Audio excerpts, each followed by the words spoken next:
Sophie ব্যাংকের কি কি ফিচার আছে এবং ফিচার্স গুলো দিয়ে কি কি করতে পারবেন সেগুলো আজকে আপনাদের দেখাবো।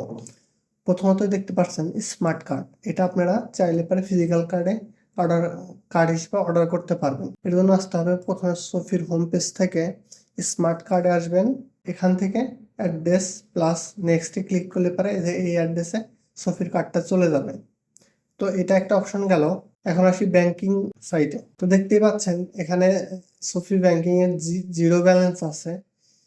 এখানে ট্রান্সফার অপশন আছে, এখান থেকে আপনারা ট্রান্সফার মানি করতে পারবেন, ওয়ার ট্রান্সফার করতে পারবেন, transfer to invest, pay friend মানে সোফি টু সোফিও ট্রান্সফার করতে পারবেন এবং প্লেডে ট্রান্সফার করতে পারবেন, ওয়ারেও ট্রান্সফার করতে পারবেন। তো আমি ওয়ারের অপশনটা দেখাই। তো দেখেন ওয়ার ট্রান্সফারের সবকিছু এখানে ডিটেলস লেখা আছে, সেম ডেতে ট্রান্সফার পসিবল এবং একটা ফিও আছে, এটা আপনারা দেখে নেবেন। তো সেন্ড ওয়্যার এবং রিসিভ ওয়্যারের মাধ্যমে আপনি সোফিতে রিসিভও করতে পারবেন। এখন আসি ডিপোজিট।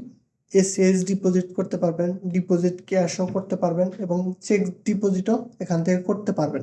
পে অপশন থেকে পে বিলও দিতে পারবেন, পে ফ্রেন্ড, পে ভিয়া ওয়্যারেও ট্রান্সফার করতে পারবেন। এই ব্যাংকটার মূল ফিচারটা হচ্ছে সোফি ট্রান্সফার করা যায়, প্লাইট ট্রান্সফার করা যায় এবং জেলিও ট্রান্সফার করা যায়। তো এখানে জেলির set up direct deposit unlock the feature once you receive first deposit will be able use the money movement features usually 1 থেকে 2 দিন লাগবে এই সেট আপটা আসতে গেলে। তো এই হচ্ছে সোফির ফিচার। এখান থেকে সেট আপ ডিরেক্ট ডিপোজিটে আসি। এখানে অ্যাকাউন্ট অ্যান্ড রাউটিং নাম্বার আছে এবং চেকিংও আছে, সেভিংও আছে। যাদের এ টু জেড অপশন লাগবে, ওয়্যার, জেলি, প্লেইড অপশন সবকিছুই এখানে আছে।